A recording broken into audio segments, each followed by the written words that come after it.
Assalamu alaikum everyone and welcome you all to the JK Life Science Academy. This will be our lecture number 37. In this lecture we will discuss the last important topic of the mutation, that is the physical mutation, or we can say mutation induced by the are called as induced mutation, जिनकी frequency बहुत ही ज़्यादा रहती है. ठीक है, तो induced mutation इस lecture से हम कंप्लीट करेंगे जो हमारा म्यूटेशन का जो पार्ट था. With this lecture we will complete the entire chapter of the mutation. अब इसके बाद हमारे कुछ टेस्ट्स बचते हैं, एमएस टेस्ट वगैरह, वो मैं नेक्स्ट लेक्चर में बताऊंगा. This lecture will be very important. यहाँ पे हम आपको बहुत सारी चीज़ें आपको याद रखनी पड़ेंगी. तो फैक्टर्स जिनसे म्यूटेशन होती है उनको म्यूटाजेनस बोलते हैं. पहली बात इसमें जो आपको याद रखनी है दैट इज दिस कि इसकी जो म्यूटेशन रेट इंड्यूस्ड म्यूटेशन उसकी बहुत ही हाई फ्रीक्वेंसी रहती है. म्यूटाजेनस को मैंने कैटेगराइज किया है यहाँ पे दो तरह से. One is the physical mutators, another is the chemical mutagens. Physical mutagens को अगर हम बात करेंगे, one is non ionizing radiations और तो हमारे पास आती है आयोनाइजिंग रेडिएशंस. ठीक है, नॉन आयोनाइजिंग में हम डिस्कस करेंगे और आयोनाइजिंग तो सारी की सारी रेडिएशंस म्यूटाजेनस ही होती है. केमिकल म्यूटेशंस की अगर बात करेंगे, इसमें हमें पढ़ना है पहला इंटरकैलेटिंग एजेंट, दूसरा हमारे पास है base modifying agents, base modifying, और तो तीसरा हमारे पास जो है that is the base analogues. Base modifying agent इसको फर्दर हमने कैटेगराइज किया है डीएमिनेटिंग एजेंट में, डीएमिनेटिंग एजेंट, हाइड्रोक्सिलेटिंग एजेंट्स, और तीसरा हमारे पास है अल्काइलेटिंग एजेंट्स. तो इस लेक्चर में हम पूरा ये जो हम फ्लो चार्ट मैंने आपको यहाँ पे दिखाया है, इस पूरे फ्लो चार्ट को कवर करने की कोशिश करेंगे. सो आप हमारे साथ बनिए रहिएगा, कोशिश करेंगे आपको ज़्यादा से ज़्यादा सिंप्लीफाइड चीज़ें आपको दिखाएंगे. तो पहले बात करेंगे रेडिएशंस. रेडिएशंस आपको विजिबल स्पेक्ट्रम अगर आपको याद होगा, विजिबल स्पेक्ट्रम की रेंज जो है दैट इज 390 नैनोमीटर से लेके 760 नैनोमीटर तक इसकी रेंज है. ये विजिबल स्पेक्ट्रम है. और विजिबल स्पेक्ट्रम में तीन तरह की अल्ट्रावायलेट रेज है, यूवीए, यूवीबी एंड यूवीसी.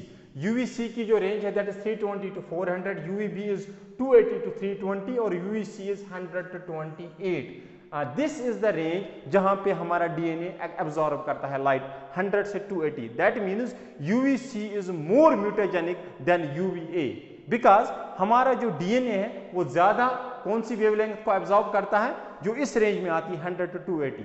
तो इसीलिए क्योंकि 260 तो मैक्सिमम डीएनए एब्जॉर्ब करता है, लैम्डा मैक्स जो डीएनए का आता है दैट इज एट 260. ठीक है, सो आप यहाँ पे देख सकते हो म्यूटाजेनिक इफेक्ट जो है more mutagenic, UVC is more mutagenic than UVA. अब ना ये रहा रेडिएशंस का.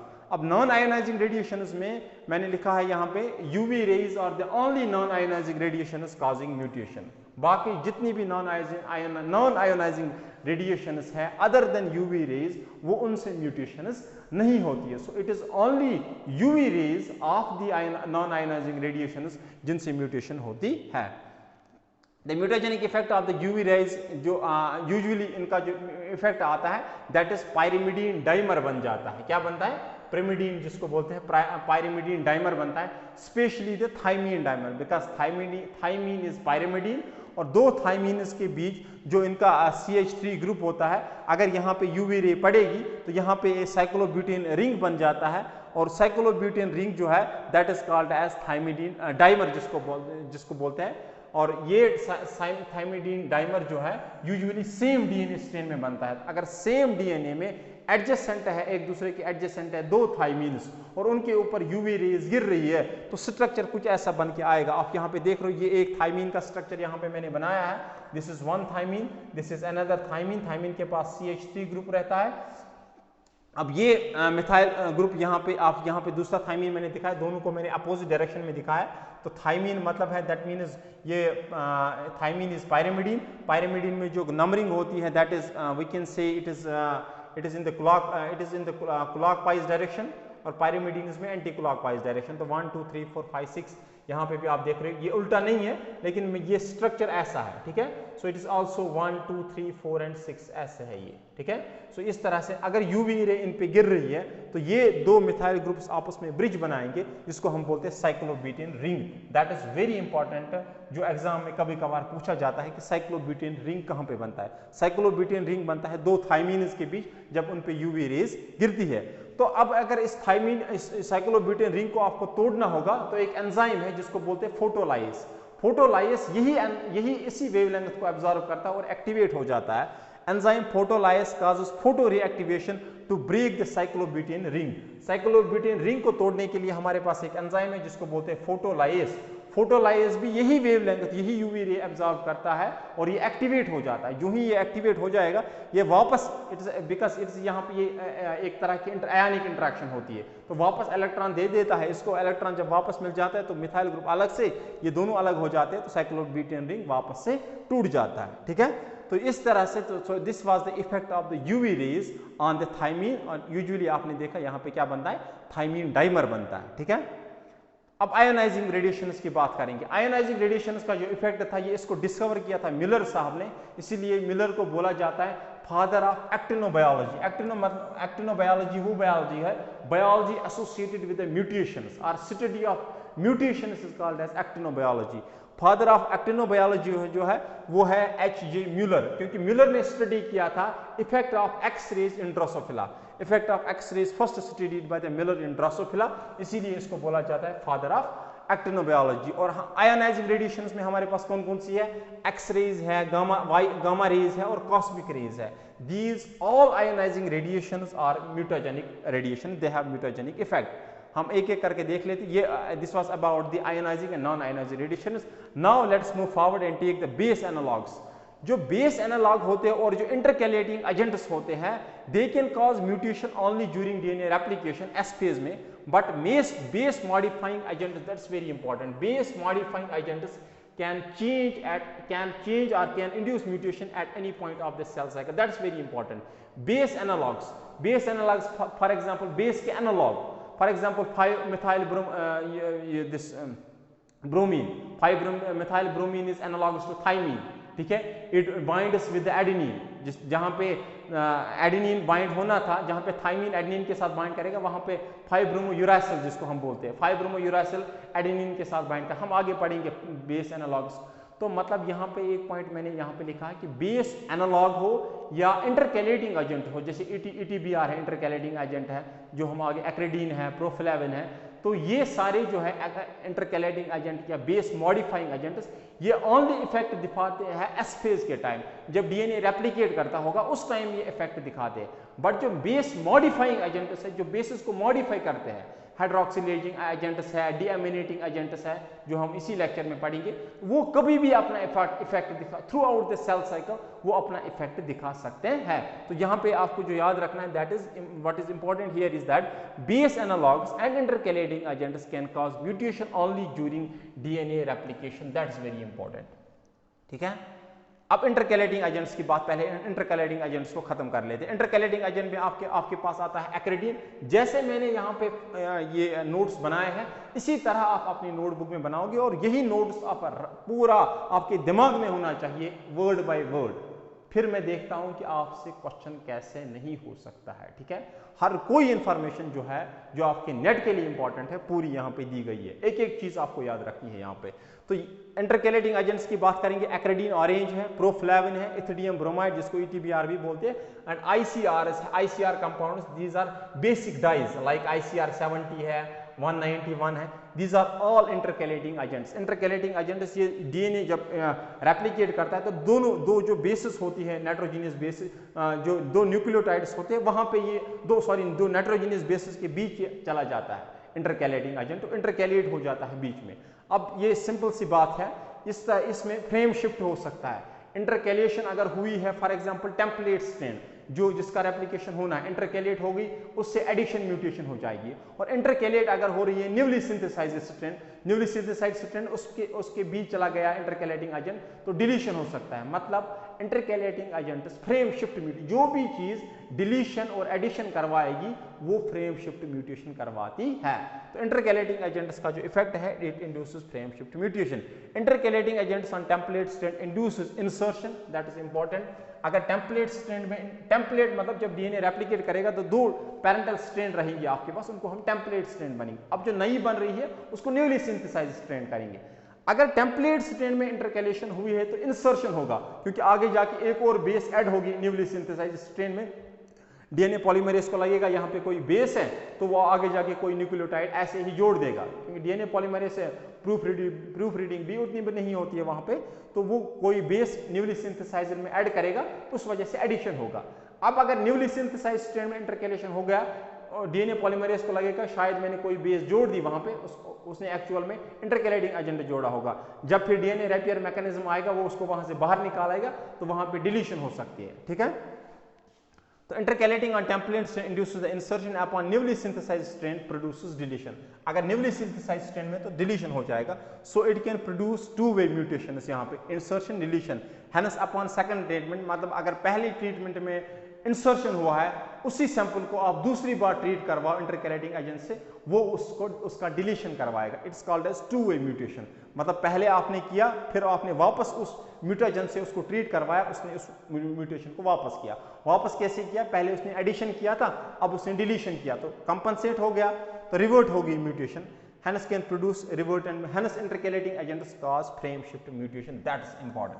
That is the only thing that you need to memorize here, or that you need to remember here is that the intercalating agents cause frame shift mutation.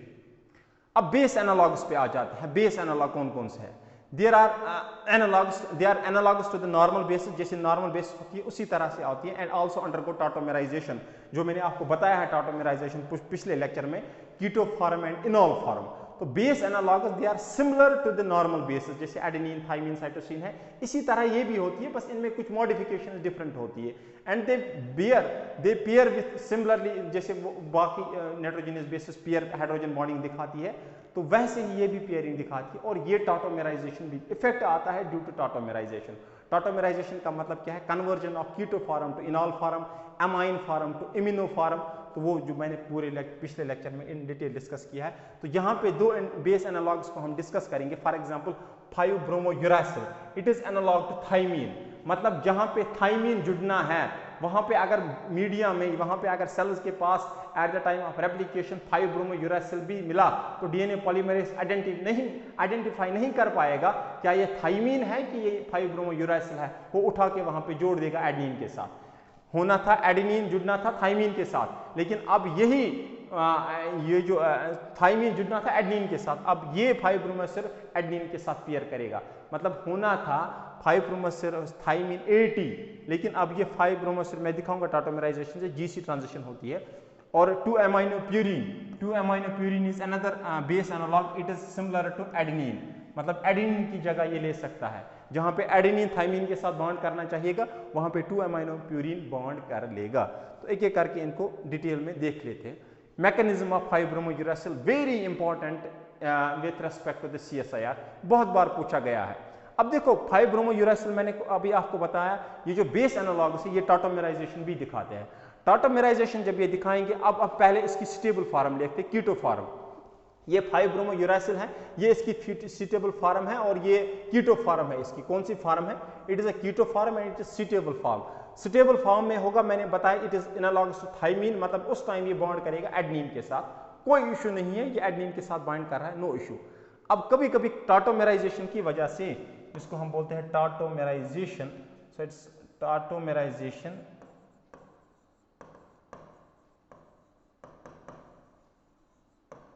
टॉटोमेराइजेशन की वजह से कभी कभी ये 5-ब्रोमोयूरासिल इनॉल फॉर्म में चला जाता है। कीटो और इनॉल मैंने दोनों स्ट्रक्चर बना के पिछले लेक्चर में बताया है, ठीक है। तो यहाँ पे स्ट्रक्चर मैं ड्रा नहीं कर सकता हूँ, अदरवाइज लेक्चर बहुत ही लंबा चला जाएगा। तो स्ट्रक्चर उसको एक एक करके मैंने पिछले लेक्चर में पूरा बताया, तो आप वहाँ पे देख सकते हो। टॉटोमेराइजेशन जब होगी तो ये इनॉल फॉर्म में आएगा, जो इसकी रियर फॉर्म है, और उस टाइम पे ये थाइमीन एडेनिन के साथ बॉन्ड नहीं करेगा, मतलब उस टाइम पे ये रिजेंबल नहीं करेगा कि ये थाइमीन का एनालॉग है। उस टाइम पे ये रिजेंबल करेगा ये गाउनिन है, और गाउनिन है तो मतलब ये साइटोसिन के साथ बॉन्ड करेगा। मतलब जहां पे आपको क्या करना था, थाइमीन एडेनिन, और वी कैन से 80 हम यूजुअली बोलते, एडेनिन थाइमीन के साथ जुड़ना था, वहां पे गाउनिन साइटोसिन के साथ, मतलब AT to GC ट्रांजिशन इसने करवाया। जहां से एडेनिन थाइमीन के साथ जुड़ना था वहां से गाउनिन साइटोसिन के साथ जुड़ गया, क्योंकि 5-ब्रोमोयूरासिल अपनी इनॉल फॉर्म में आ गया। और इनॉल फॉर्म में जब ये आता है, इसकी रियर फॉर्म होती है, बहुत ही अनस्टेबल फॉर्म रहती है, लेकिन उस टाइम पे ये बॉन्ड कर, ये एनालॉग होगा गाउनिन का, लेकिन जब ये कीटो फॉर्म में होगा उस टाइम ये एनालॉग होगा थाइमीन का, लेकिन अब इनॉल फॉर्म में होगा, रेयर फॉर्म में होगा, उस टाइम ये एनालॉग होगा गाउनिन का। अब ये बॉन्ड करेगा साइटोसिन के साथ, मतलब जहां से AT होना था वहां से GC ट्रांजिशन हो गया। ठीक है, अब देखो मैकेनिज्म क्या है, कैसे हो रहा है ये सब। आपके पास 2 DNA स्ट्रैंड्स है, एक में है T और दूसरे में है ये 5-ब्रोमोयूरेसिल मीडिया में आपने डाला, DNA रेप्लिकेशन हो गई। 5-ब्रोमोयूरेसिल किसका एनालॉग है, कीटो फॉर्म में इसकी बात कर रहा हूँ, स्टेबल फॉर्म जो इसकी है। 5-ब्रोमोयूरेसिल क्या है, वो थाइमीन का एनालॉग है, वो एडेनिन के साथ पेयर कर लेगा। जब रेप्लिकेशन राउंड होगा एडेनिन के साथ पेयर करेगा, क्योंकि ये रिजेंबल कर रहा है थाइमीन को, it is analogous to the thymine. ये इसकी कीटो फॉर्म है, ये इसकी स्टेबल फॉर्म है, कोई इशू नहीं है। अब अगर फॉर एग्जांपल कीटो फॉर्म में टाटोमेराइजेशन हो गई, टाटोमेराइजेशन होगी, कीटो फॉर्म कन्वर्ट हो जाएगी इनॉल फॉर्म में। जब इनॉल फॉर्म में ये कन्वर्ट होगी उस टाइम आपको पता है ये बॉन्ड करेगा साइटोसिन के साथ, क्योंकि उस टाइम ये रिजेंबल करता है गाउनिन को। अब 5-ब्रोमोयूरेसिल कन्वर्ट हो गया रियर फॉर्म में, ये इसकी रियर फॉर्म है, रियर फॉर्म ये इसकी रियर फॉर्म यहाँ पे है, rare form five bromouracil, it will resemble guanine, it will bond to cytosine now. और उसके बाद जब आगे जाके रेप्लिकेशन साइटोसिन आगे जाके गाउनिन के साथ बॉन्ड करेगा और 5-ब्रोमोयूरेसिल वापस अपनी, क्योंकि ये रियर फॉर्म जो होती है अनस्टेबल फॉर्म होती है, अब ये वापस अपनी स्टेबल फॉर्म में आएगा और ये वापस से बॉन्ड करेगा किसके साथ, एडेनिन के साथ। मतलब जहां पे आप यहां पे देख रहे हो, जहां पे 5-ब्रोमोयूरेसिल एडेनिन AT होना था वहां पे GC हो गया। अब आप क्या कर सकते हो, अगर GC हो गया ड्यू टू रियर फॉर्म, इसको ये वापस अपना रिवर्टेंट बना सकता है। उसी सैंपल को वापस से ट्रीट करो, अगर जैसे फॉर एग्जांपल ये है, ये सैंपल है, इसको वापस ट्रीट करो आप किसके साथ, रियर फॉर्म के साथ, तो ये वापस इसको उठा के जो AT था GC, अब इसको ये GC को वापस उठा के AT में कर लेगा। मतलब ये जो बेस एनालॉग्स होते हैं ये अपने रिवर्टेंट्स को वापस बना सकते हैं, ये AT टू GC और GC टू AT ट्रांजिशंस भी दिखाते हैं। वही मैंने यहाँ पे, they can produce revertants because they induce two way mutation, AT to GC and GC to AT transition, that is important.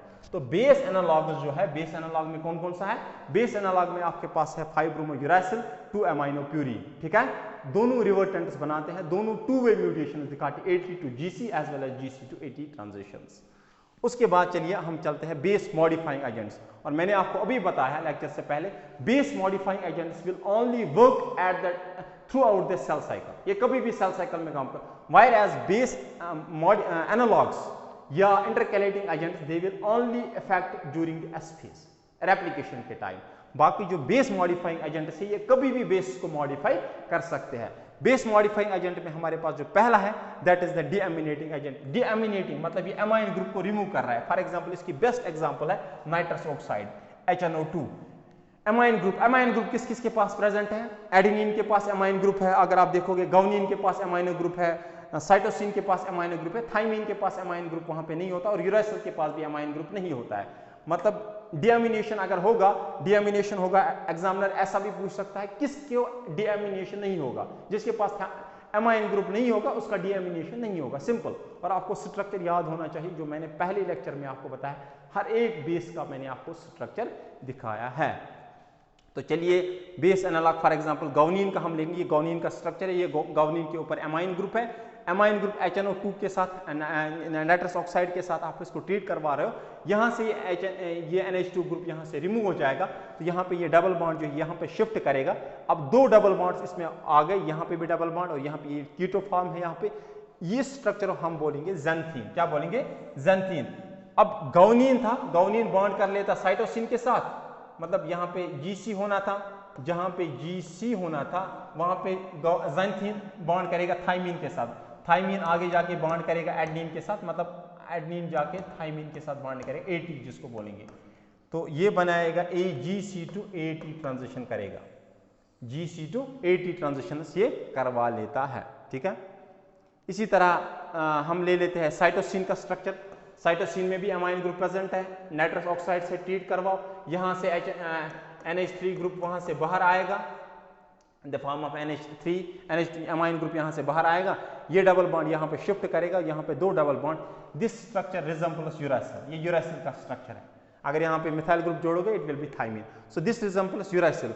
Uracil है मतलब यूरासिल किसके साथ बॉन्ड करेगा, एडेनिन के साथ, एडेनिन जाके फाइनली थाइमिन के साथ बॉन्डिंग करेगा, मतलब जहाँ पे GC होना था GC के वहां पे हो गया AT ट्रांजिशन।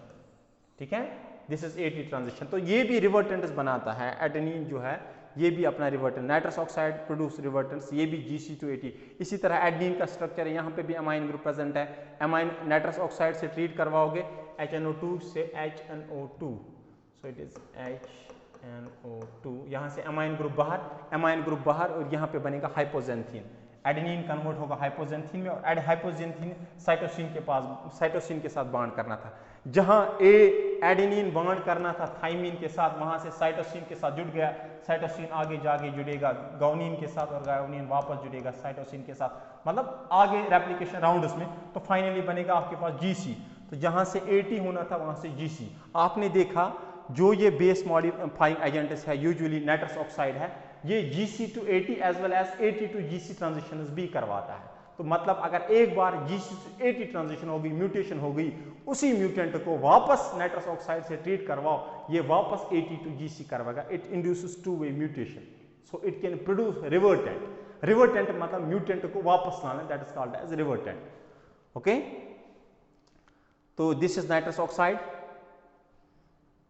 अब नाइट्रस ऑक्साइड यहाँ पे थाइमिन का नहीं हो सकता क्योंकि उसके पास अमाइन ग्रुप नहीं है, वो याद रख लेना। चलिए लास्ट में चल रहे थे, हमारे पास है हाइड्रोक्सिलेटिंग एजेंट्स, जिसमें पास बेस्ट एग्जांपल है ammonium hydroxide NH4OH, is ammonium hydroxide. Ammonium hydroxide क्या करे, hydroxylate to cytosine only. This is very important, जो आपको याद रखना है। सिर्फ हाइड्रोक्सिलेशन होगी तो किसकी होगी, साइटोसिन की होगी। ये साइटोसिन का स्ट्रक्चर है, ये यहाँ पे NH2 ग्रुप है, यहाँ पे ये बॉन्ड है। अब जब ट्रीट करवाओगे NH4OH अमोनियम हाइड्रोक्साइड से, ये जो बॉन्ड है ये यहाँ शिफ्ट करेगा और हाइड्रोजन यहाँ शिफ्ट हो जाएगा। यहाँ पे आप देख रहे हो डबल बॉन्ड और NHO, ये बन गया हाइड्रोक्सीसाइटोसिन। हाइड्रोक्सीसाइटोसिन एडेनिन के साथ बॉन्ड करेगा। जहां साइटोसिन गाउनिन के साथ बॉन्ड करना चाहिए, मतलब GC जहां पे होना चाहिए था, वहां पे अब हो जाएगा AT transition, but it is unidirectional, मतलब ये वापस नहीं हो सकता है। ठीक है, हाँ वापस होगा उन म्यूटेंट से इसको ट्रीट करवाओ जो AT to GC करवाते हैं। अगर आप इसी सैंपल को वापस ट्रीट करवाओगे अमोनियम हाइड्रोक्साइड के साथ, ये कभी अपना रिवर्टेंट नहीं बनाएगा। क्यों? क्योंकि अमोनियम हाइड्रोक्साइड जो है it produces unidirectional mutation in one direction only. So it induces only GC to AT transition. That's important, and it is unidirectional. So ammonium hydroxide cannot produce its revertant back. Revertants can be produced by those mutagens which induces AT to GC transitions. उनसे हो सकता है। Ammonium hydroxide cannot produce. That's important. Cannot produce its revertant, but revertants can be produced by those mutagens which can induce AT to GC transitions. ठीक है, अब last में हम ले लेते हैं अल्काइलेटिंग एजेंट्स। अल्काइलेटिंग एजेंट्स को हम लिखते हैं EMS, MMS, MES। E का मतलब होता है इथाइल, M का मतलब मिथाइल एंड S का मतलब सल्फोनेट। अब EMS ethyl methyl sulphonate, MMS methyl methyl sulphonate, MES methyl ethyl sulphonate. ठीक है, तो ये जो EMS है ये क्या करेगा ये गाउनिन यहाँ पे है, मिथाइल गाउनिसिन यहाँ पे बनाता है। इट ओनली इंड्यूसेस, ये सिर्फ गाउनिन को ये करता है, मिथाइलेट करता है। तो यहाँ पे ये कीटो ग्रुप जो डबल बॉन्ड O है, यहाँ पे मिथाइल ग्रुप जुड़ जाता है जब आप इसको ट्रीट करवाते हो गाउनिन को इथाइल मिथाइल सल्फोनेट से। तो मिथाइल गाउनिसिन यहाँ पे बनता है जो बॉन्ड करता है थाइमिन के साथ। तो होना था GC, हो गया AT। It is unidirectional, it is also unidirectional.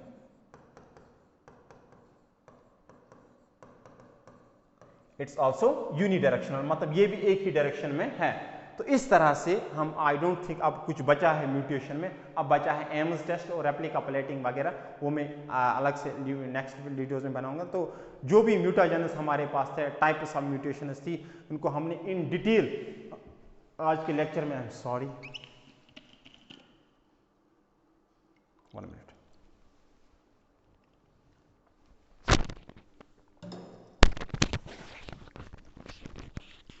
उनको हमने आज के लेक्चर में इन डिटेल डिस्कस किया है। तो with this we should end our lecture here. See you in the next lecture. Please subscribe more and more and share with your friends and give your feedback. Thank you so much.